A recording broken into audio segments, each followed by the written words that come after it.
حبیب اللہ الصلاۃ والسلام علیک یا نبی اللہ وعلی آلک واصحابک یا اللہ نویت سنت الاعتکاف۔ اللہ پاک کے آخری نبی رسول ہاشمی صلی اللہ علیہ وآلہ وسلم کا فرمان عالیشان ہے، من صلی علیہ مئۃ مرۃ تزحزحہ النار عنہ مسیرۃ 50 عام۔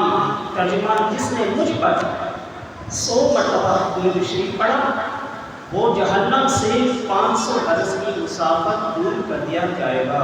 صلو علی الحبیب صلی اللہ تعالی علی محمد صلی اللہ علیہ وسلم۔ جو حبیب صلی اللہ علیہ وآلہ وسلم جہنم کی آگ سے بچائیں گے، ان کی بارگاہ میں ساری عمر درود پاک کے نذرانے پیش کرتے رہیں، کیوں گناہوں کی شامت میں مارے مارے پھر رہے ہو۔ درود پاک پڑھ کر انشاءاللہ کریم اللہ پاک کی رحمت فرمائے۔ بارک اللہ تبارک و تعالیٰ فی القرآن الکریم، اللہ پاک قرآن کریم میں فرماتا ہے الحج اشہر معلومات ومن فرض فیہن الحج فلا رفث ولا فسوق ولا جدال في الحج صدق اللہ العظیم وصدق رسولہ النبی الکریم۔ کلمہ حج چند معلوم مہینے ہیں، تو جو ان میں حج کی نیت کرے تو حج میں نہ عورتوں کے سامنے صحبت کا تذکرہ ہو اور نہ کوئی گناہ ہو اور نہ کسی سے جھگڑا ہو۔ پیارے اسلامی بھائیو، الحمدللہ حج کے ایام قریب ہیں۔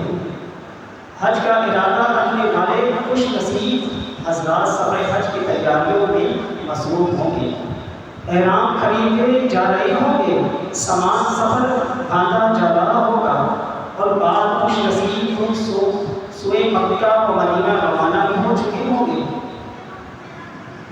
پیارے اسلامی بھائیوں، حاجی کتنے خوش وقت ہوتے ہیں جو رہے وہ گلیاں، وہ مقامات جہاں اسرے گزار محمد مصطفیٰ صلی اللہ علیہ وآلہ وسلم کے مقدس مبارک قدم لگے، جن جگہوں کو انبیاء کرام علیہ السلام نے شرف بخشا۔ اللہ پاک کے ولیوں نے جن مقامات پر وقت گزارا، حاجی ان مقامات پر پہنچتے ان گلیوں کو دیکھتے اور مقامات کا فیضان ڈھونڈتے ہیں۔ 8 ذو الحجہ کو احرام باندھتے ہوئے مینا پہنچتے ہیں، یہاں رات گزارنا سنت ہے۔ حاجی یہ سنت ادا کرتے ہیں 9 ذو الحجہ یعنی عرفہ کے دن میدان عرفات میں پہنچتے ہیں۔ 9 تاریخ کی مغرب کے بعد تک یہاں قیام ہوتا ہے، خوب دعائیں مانگی جاتی ہیں۔ حدیث پاک میں ہے، ترجمہ، جب عرفہ کا دن آتا ہے تو اللہ پاک آسمان دنیا پر نزول فرماتا ہے اور فرشتوں کے سامنے میدان عرفات میں جمع کرنے والوں پر فخر فرماتا ہے۔ اللہ پاک فرماتا ہے، اے فرشتوں دیکھو میرے بندوں کو دور دور سے تکلیفیں اٹھا کر بکھرے بالوں کے ساتھ نبات آلودہ حاضر ہوئے ہیں، میں تمہیں گواہ بناتا ہوں کہ میں نے انہیں بخش دیا ہے۔ ایک حدیث پاک میں فرمایا، کسی بھی دن اتنے لوگوں کو جہنم سے آزاد نہیں کیا جاتا جتنے کو عرفہ کے دن آزاد کر دیا جاتا ہے۔ قربان جائیے حاجی 9 ذو الحجہ کے دن میدان عرفات میں گزارتے ہیں، پھر سورج غروب ہو جانے کے بعد یہاں سے مزدلفہ کو روانگی ہوتی ہے۔ یہ رات یہاں بسر ہوتی ہے۔ فجر کی نماز کے بعد سورج نکل آنے کے بعد 10 ذو الحجہ یعنی عید کے دن یہاں سے مینا کو روانگی ہوتی ہے۔ یہاں حاجی رمی کرتے ہیں یعنی شیطان کو ککریاں مارتے ہیں، پھر قربانیاں کی جاتی ہے۔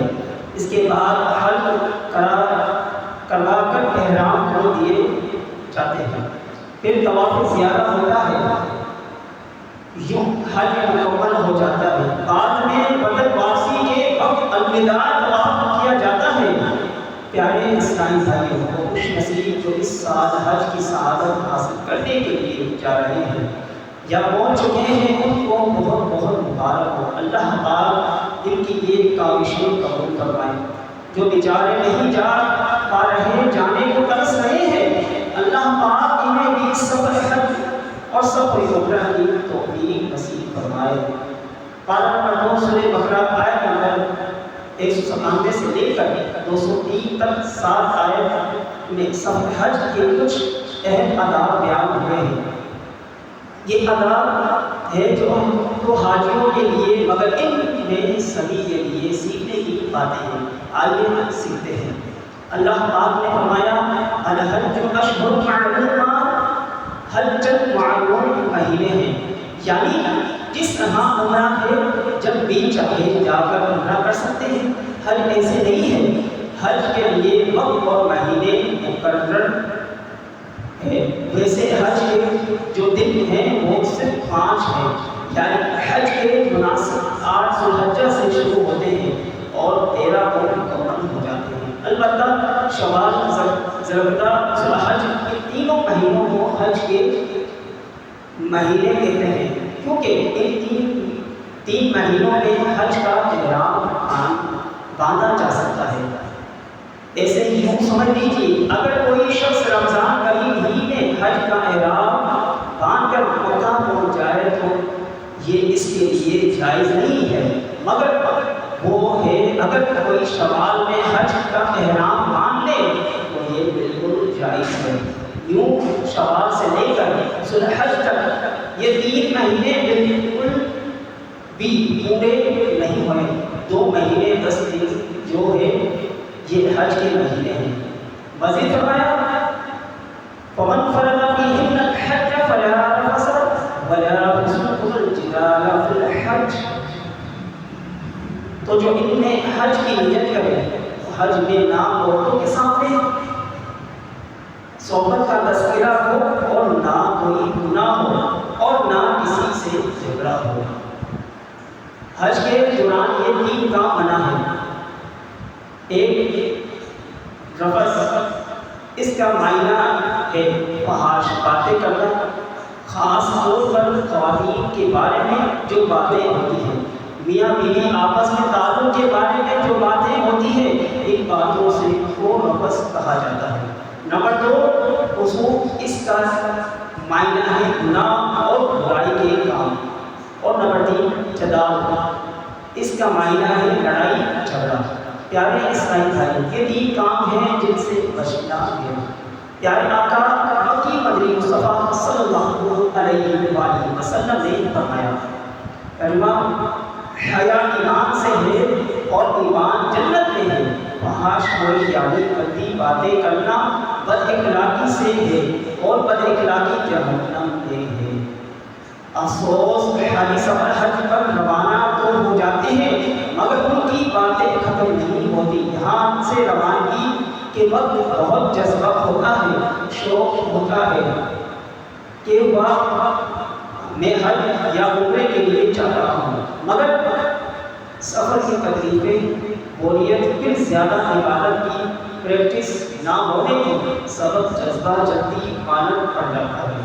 عموماً جو دوست احباب مل کر سفر کرتے ہیں وہ جلدی سفر سے اکتا کر خوش کبیاں شروع کر دیتے ہیں، پھر ان خوش کبیوں میں سیاسی تبصرے بھی ہوتے ہیں، غیبتیں چغلیاں بھی ہوتی ہیں، منہ سے گالیاں بھی نکل رہی ہوتی ہیں، گندی باتیں بھی ہو رہی ہوتی ہیں۔ بالخصوص جب راستے میں مشکلات کا سامنا ہوتا ہے، مثلاً جہاز لیٹ ہو گیا، جدہ ایئرپورٹ سے جس گاڑی نے پک کرنا تھا وہ بر وقت نہ پہنچی، ہوٹل میں کمرہ بر وقت خالی نہ ملا، کمرے کی صفائی ستھرائی کا نظام اچھا نہ مل سکا، تو بعد صبر نہیں کرتے، منہ ہی منہ بڑبڑاتے، ہوٹل انتظامیہ کو گالیاں نکالتے اور نہ جانے کیا کیا کرتے ہیں۔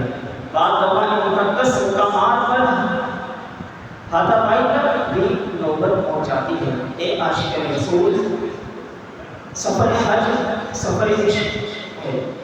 یہ وہ مقام ہے جہاں دل صاف ہونے ہیں، دلوں کے زنگ اترنے ہیں۔ اگر یہاں بھی ایسی بے وقوفانہ حرکتیں ہیں تو بتائیں رحمتیں کیوں کر برسے گی۔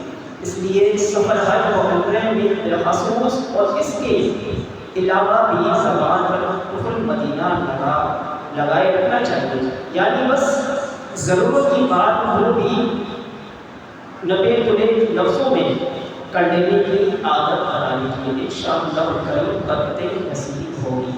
حدیث بات میں ہے جس نے خاموشی کے ساتھ ذکر اللہ کرتے ہوئے شدید کی گرمی میں طواف اس طرح کیا کہ نہ کلام کیا نہ کسی کو تکلیف ہوئی، اور ہر پھیرے پر استلام کیا، یعنی حجر اسود کو بوسہ دے کر ہاتھ سے چھو کر یا اشارے کر کے انہیں چوم لیا، تو ہر قدم پر 70,000 نیکیاں لکھی جائیں، 70,000 گناہ مٹا دیے جائیں گے اور 70,000 درجے بلند ہوں گے۔ سبحان اللہ، یہ صرف طواف خاموشی سے کرنے کی فضیلت ہے۔ اگر پورا سفر ہر ہی زبان کی حفاظت کے ساتھ گزارے تو سوچئے کتنی برکتیں نصیب ہوگی۔ اللہ پاک ہمیں توفیق نصیب فرمائے۔ پیارے اسلامی بھائیوں، سفر حج یا عمرے میں بعض لوگ اہل عرب کو بھی کوستے برا بھلا کہتے جاتے ہیں الامان الحفیظ، یہ تو بہت بری جسارت ہے۔ حدیث پاک میں ہے ترجمہ 3 وجہ سے اہل عرب سے محبت رکھو، ایک یہ عربی ہوں، اور نمبر 2 قرآن عربی ہے، اور نمبر 3 جنتیوں کی زبان عربی ہے۔ سبحان اللہ، پیارے آقا مکی مصطفیٰ صلی اللہ علیہ وآلہ وسلم نے 3 حوالے دیے۔ خود محبوب شان صلی اللہ علیہ وآلہ وسلم، قرآن کریم اور جنت اہل عرب کو یہ تینوں نسبتیں حاصل ہیں، لہٰذا بظاہر کوئی عربی اسلامی بھائی عاشق رسول آپ سے کوئی زیادتی بھی کر بیٹھے، جیسے اہل عرب آج بھی بہت با اخلاق ہیں، زیادتی کرتے نہیں ہیں، پھر بھی کوئی کر بیٹھے تو ان سے مت پوچھیے۔ اپنے آقا صلی اللہ علیہ وآلہ وسلم کی نسبت کی خاطر معاف کر کے ثواب حقدار بنائے۔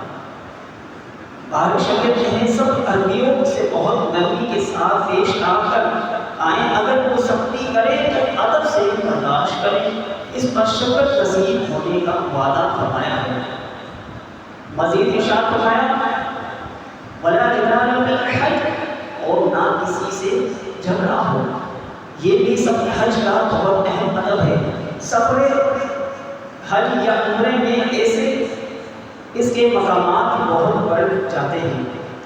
ایک تو سفر تکلیفیں ظاہر ہے، گھر سے دور، گھر جیسا ماحول تو نہیں تو کہیں بھی میسر نہیں آئے، پھر عرب شریف کی سخت گرمی، پھر آپ سمجھ سکتے ہیں لاکھوں لاکھ لوگ حج کے لیے جاتے ہیں، وہاں کی جو انتظامیہ ہیں، ہوٹلوں والے، ٹرانسپورٹ والے، سب بھی کام کر کے تھکے ہوتے ہیں۔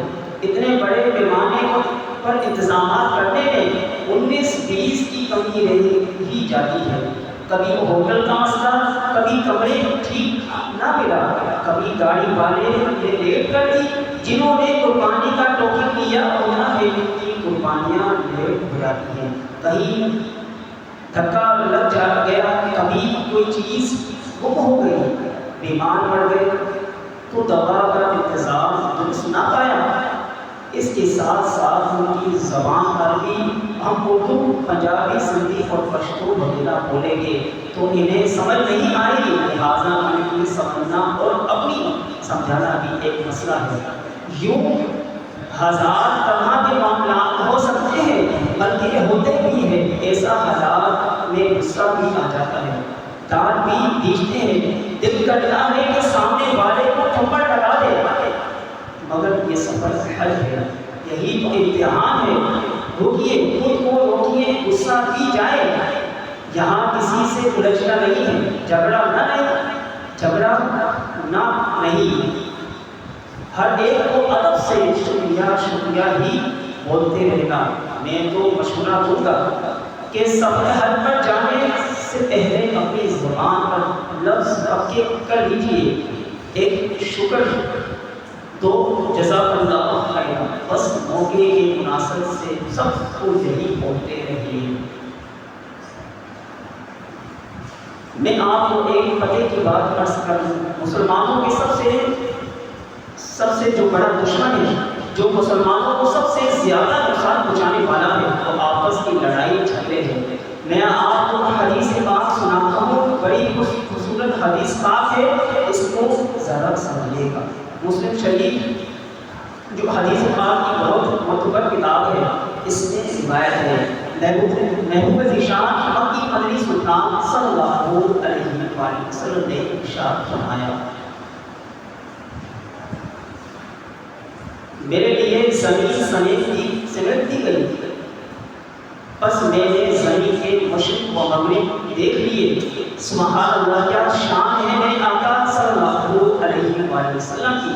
بیٹے مدینہ شریف ہیں، دیکھ ساری زمین رہے ہیں، یہی تو ہمارا حاضر و ناظر عقیدہ ہے۔ اعلیٰ حضرت رحمۃ اللہ علیہ نے کہا تھا، صرف مقابل یعنی سامنے کی طرف یہ ہم جیسے عام لوگ ہیں، ہمیں صرف وہی چیز نظر آتی ہے جو ہماری آنکھوں کے سامنے ہو، مگر نگاہ مصطفیٰ صلی اللہ علیہ وسلم کا یہ کمال ہے کہ آپ اوپر نیچے دائیں بائیں آگے پیچھے ہر طرف دیکھتے ہیں، پیچھے صرف یعنی دائیں بائیں اوپر نیچے آگے پیچھے آپ صلی اللہ علیہ وسلم کے لیے ایسے ہیں جیسے آپ کے لیے سامنے حسن ہوتی ہے، اور یہ ایسا نہیں کہ کسی خاص وقت ہوتا ہے، بلکہ دن کا ہر وقت ہر آپ صلی اللہ علیہ وسلم کی نگاہ پاک کا یہی کمال ہے۔ اگر اس کی دلیل دیکھنی ہو تو پارہ نمبر 27 سورہ نجم پڑھ لیں۔ اللہ پاک نے اس سورت میں آپ محبوب صلی اللہ علیہ وسلم کی دیکھنے کی قوت کا کمال بیان فرمایا ہے۔ صلی اللہ علیہ وسلم۔